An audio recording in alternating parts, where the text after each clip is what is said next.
తెలియపరుస్తూ ఉన్నాం. ప్రియ సహోదరి సహోదరా, 2025 సంవత్సరం అంతా కూడా దేవుడు మనల్ని కాసి కాపాడి సంరక్షించి ఉన్నాడు. ఈ నూతన సంవత్సరంలో మనం అడుగు పెడుతున్న మనము అయితే ఈ సంవత్సరము మన జీవితాల్లో ఏమి సంభవించినాయో మనందరికి కూడా తెలుసు. ఒకవేళ మనం కొన్ని నెలల్లో కష్టాలు పడ్డాం, సంతోషాన్ని అనుభవించాం. కాబట్టి ఇవన్నీ కూడా మన జీవితాల్లో అంటే కష్టాన్ని నష్టాన్ని అన్ని కూడా మనం చూసాం.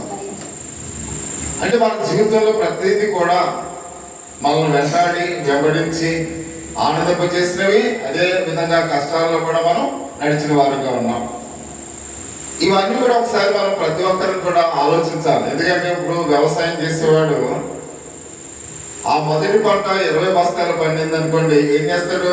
ఏంటి, ప్రతి ఒక్కరి యొక్క చేను 30 బస్తాలు పండింది, నా యొక్క చేను 20 బస్తాలు పండింది, నేనేం చేయాలి అంటే 30 బస్తాలు పండించాలంటే నేను ఎలా ఇంకా నా వ్యవసాయంలో నేను మెరుగైన వ్యవసాయం చేయాలి అని ఆ యొక్క రైతు ఆలోచన చేస్తూ ఉంటాడు.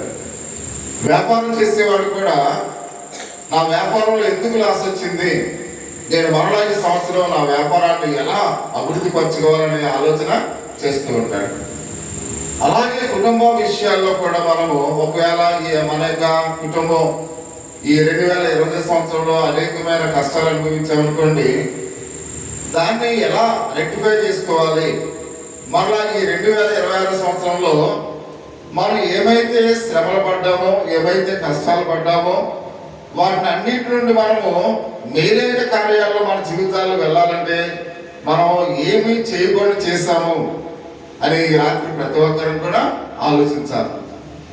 కాబట్టి మనం ఏం చేస్తే మన జీవితంలో ఇలాంటివి సంభవించినవి అని ప్రతి ఒక్కరిని కూడా ఏం చేయాలి? రాత్రి ఆలోచించి, ఈ రాత్రి ఎంతో విలువైన సమయం కనుక నూతన సంవత్సరంలో అడుగు పెడుతున్న మనం ఏమైతే చేయకూడని పనులు చేస్తామో ఆ పనులు ఈరోజు ఇక్కడితో మనం ఏం చేయాలి?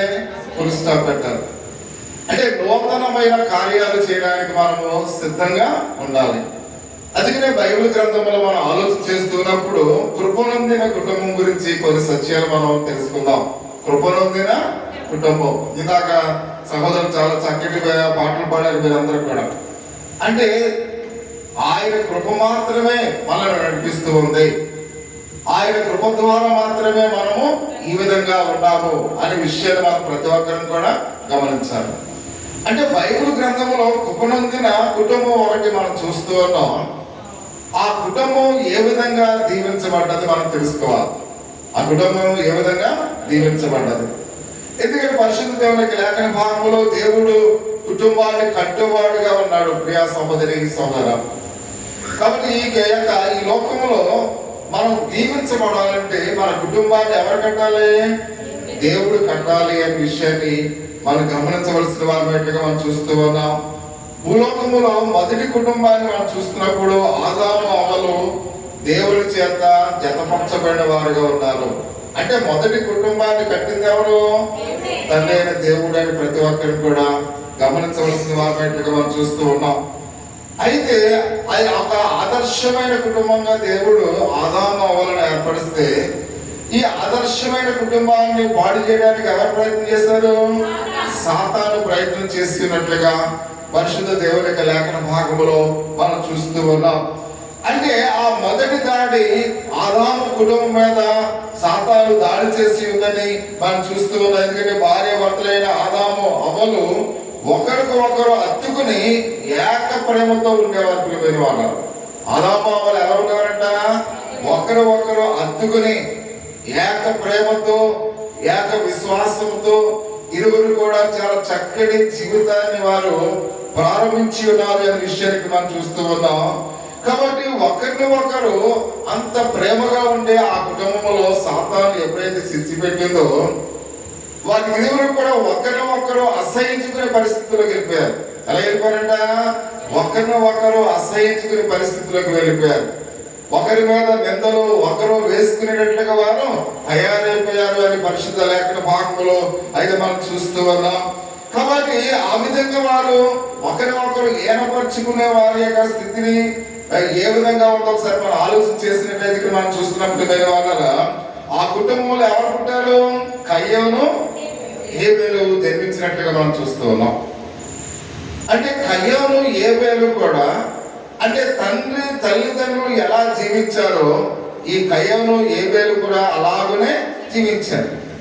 వీరు కూడా అన్నదమ్ముల యొక్క ప్రేమ అనురాగాలు లేని వారుగా ఉన్నారు. ఒకరి మీద ఒకరు ద్వేషాన్ని అసూయలు కలిగిన వారుగా ఉన్నట్లుగా మనం చూస్తూ ఉన్నాం. అంటే ఇది ఎవరి నుంచి సంక్రమిస్తుంది? తల్లిదండ్రులైన ఆదాము అవ్వలు సాతాను యొక్క భ్రమలో పడి ఏ విధంగా ఒకరినొకరు అసహించుకునేలాగా అయిపోయారో వారు పుట్టిన పిల్లలు కూడా ఆదాయం మనం చూస్తున్న కయ్యోను హేబేలు కూడా కయ్యోను ఎంతో స్వార్థముతో అయితే మనం చూస్తున్నాం. హేబేలుని సంహరించడానికి కూడా అతను వెనకాడలేదు అనే విషయాన్ని పరిశుద్ధ గ్రంథంలో అయితే మనం చూస్తూ ఉన్నాం. అంటే వాళ్ళలో సైక్యత లేదు. ప్రియమైన వాళ్ళ అన్నదమ్ముల్లో ఏమి లేదు, సైక్యత లేదు. ఎక్కడైతే సైక్యత ఉండదో అక్కడ సంతోషానికి ఏమాత్రం కూడా రావుండదు అనే విషయాన్ని మనం చూస్తూ ఉన్నాం. అంటే ఆదాము అవ్వలో అక్కడ వారు చేసిన కార్యాలను బట్టి వారు పుట్టిన సంతానంలో ఏమి లేదు, సైక్యత లేదు, సంతోషం లేదు అనే విషయాన్ని మనం చూస్తూ ఉన్నాం. అన్నదమ్ముల మధ్య అయితే మనం ఈ యొక్క సాతాను చొరబడి వేషాన్ని అసూయైన వారి యొక్క కుటుంబంలో ఏర్పాటు చేసినట్లుగా మనం చూస్తూ ఉన్నాం. అంటే సాతాను సంతోషాన్ని మార్చివేసింది. కాబట్టి ఆ కయ్యోను యొక్క జీవితంలో ఏం కలిగి ఉన్నాడు? ద్వేషాన్ని నింపుకున్నాడు. కయ్యోను యొక్క జీవితంలో అసూయను కలిగి ఉన్నవాడుగా ఉన్నాడు అని పరిశుద్ధ గ్రంథం చాలా స్పష్టంగా చెబుతుంది అనే విషయానికి మనం చూస్తూ ఉన్నాం. కాబట్టి మొదటి కుటుంబం విచ్ఛిన్నము చేసి ఉన్నాడు సాతాను. ప్రియమైన వాడు మొదటి కుటుంబం ఏమైపోయిందట? విచ్ఛిన్నం అయిపోయింది అనే విషయాన్ని పరిశుద్ధ గ్రంథంలో అయితే మనం చూస్తూ ఉన్నాం. కాబట్టి ఆ కుటుంబాన్ని పాడు చేసిన యొక్క సాతాను సమస్తాన్ని లోకాన్ని అంతటి కూడా చెరిపినట్లుగా మనం చూస్తూ ఉన్నాం. చెడుతోనే నింపి ఉన్నది అనే విషయాన్ని బైబిల్ గ్రంథంలో మనం చూస్తూ ఉన్నాం. అంటే అక్కడతో ఆగిపోయిందా? అక్కడతో కయ్యోను హేబేలుతో సరిపెట్టుకోలేదు. మొత్తాన్ని లోకాన్ని ఏం చేసిందంట? పాడు చేసింది. లోకాన్ని అంతటి కూడా చెడుతో నింపి ఉందని పరిశుద్ధ గ్రంథంలో అయితే మనం చూస్తూ ఉన్నాం. కాబట్టి ఎప్పుడైతే చెడుతో నింపబడ్డదో ప్రజలందరూ కూడా బలత్కారాలు అంటే ఇక్కడ మనం చూస్తున్నాం. ఒకరు హింసించుకోవడం, వేధించుకోవడం, బలత్కారాలు ఎక్కువైపోయినట్లుగా పరిశుద్ధ దేవునికి లేఖన భాగంలో మనం చూస్తూ ఉన్నాం. అంటే నోహాము దినం వచ్చేసరికి భూలోకం అంతా కూడా ఏమైపోయిందంట? చెడిపోయింది. ప్రియమైన వాళ్ళు నోవాహు గారి దినం వచ్చేసరికి భూలోకం అంతా కూడా చెడిపోయినట్లుగా మనం చూస్తూ ఉన్నాం. అందుకనే ఆదికాండము 6వ అధ్యాయము 5వ వచనములో మనం మా సమస్త శరీరాలు కూడా తమ మార్గములను చెరుపు వేసుకుని ఉంది.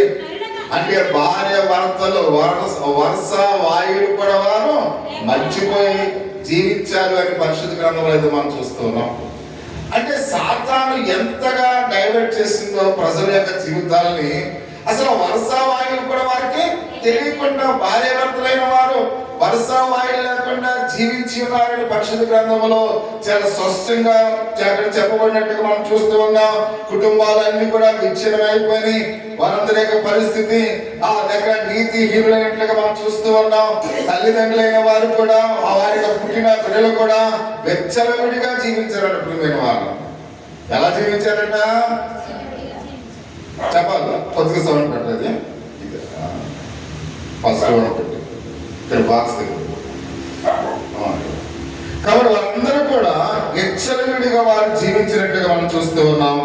అప్పుడు ఆదికాండము 6వ అధ్యాయం 5వ వచనంలో తాను భూమి మీద నరులను చేసినందుకు యెహోవా నొచ్చుకుని సంతాపపడినని దేవుని యొక్క వాక్యం సెలవిస్తూ ఉంది. అసలు ఎందుకు వీళ్ళని జన్మింపజేశాను, అసలు ఎందుకు వీళ్ళని పుట్టింపజేస్తానని తండ్రి అయిన దేవుడు ఏం చేశాడంట? నొచ్చుకొని ఉన్నాడు. బాధపడుతూ ఉన్నట్లుగా మనం చూస్తూ ఉన్నాం. పిల్లలు కన్న తర్వాత తల్లిదండ్రులు కూడా ఇలా బాధపడితే అది ఆ తల్లిదండ్రులకు ఎంత ఆ మామూలుగా అప్రతిష్ట పాలు చేస్తుందో ఒకసారి గమనించాలి. అంటే మనం కన్న పిల్లలను చూసి ప్రతి తల్లిదండ్రులు కూడా ఎంతగానో గొప్పగా చెప్పుకోవాలి. అంతేగాని మన పిల్లలు విచ్చలవిడిగా ఈ లోకంలో జీవిస్తున్నప్పుడు వారిని చూసి తల్లిదండ్రులు ఎంతగానో సిగ్గుపడాలి ప్రియమైన వాళ్ళను. అందుకని ప్రతి విషయంలో కూడా సాతాను ఆ విధంగా ఆ యొక్క ప్రజల్లో చెడుతనాన్ని ప్రవేశపెట్టి ఉన్నట్లుగా పరిశుద్ధ గ్రంథంలో మనం చూస్తూ ఉన్నాం. అటువంటి భయంకరమైన దినాల్లో నోవాహు తన కుటుంబాన్ని కట్టుకొని ఉన్నాడు అనే విషయానికి మనం చూస్తూ ఉన్నాం. అది సాధారణమైన పరిస్థితులు కాదు. భూలోకం అంతా కూడా చెడిపోయింది. భూలోకంలో ఉన్న ప్రజలందరూ కూడా విచ్చలవిడిగా తిరుగుతూ ఉన్నారు. అటువంటి యొక్క సమయంలో నోవాహు తన కుటుంబాన్ని కట్టుకున్నాడు ప్రియమైన వాళ్ళ. మీకు అర్థమవుతుందా? అంటే చెడిపోయిన ఈ లోకంలో తన కుటుంబాన్ని నోవాహు కాపాడుకున్నాడు అనే విషయానికి మనం చూస్తూ ఉన్నాం. అంటే ఈ యొక్క రాత్రికాల సమయంలో మనము కూడా ఈ 2025 సంవత్సరంలో మన కుటుంబాలు ఎలా ఉన్నాయి, మన జీవితాలు ఎలా ఉన్నాయి, మనము ఎలా ఉన్నాం?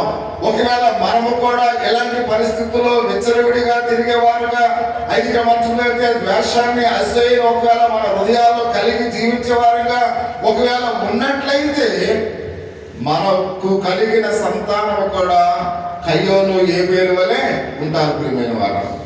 ఒకవేళ మనము నోవాహు దినాల్లో ఆ చెడిపోయిన లోకముల నుండి తన కుటుంబాన్ని ఏ విధంగా రక్షించుకున్నాడో ఈ రాత్రి మనము కూడా నోవాహు వలె మన కుటుంబాన్ని కట్టుకుంటే 2026 సంవత్సరము మనకు దీవెనకరమైన సంవత్సరంగా ఉంటుంది అని పరిశుద్ధ గ్రంథంలో చాలా తేటతెల్లగా చెప్తున్నట్లుగా మనం చూస్తున్నాం.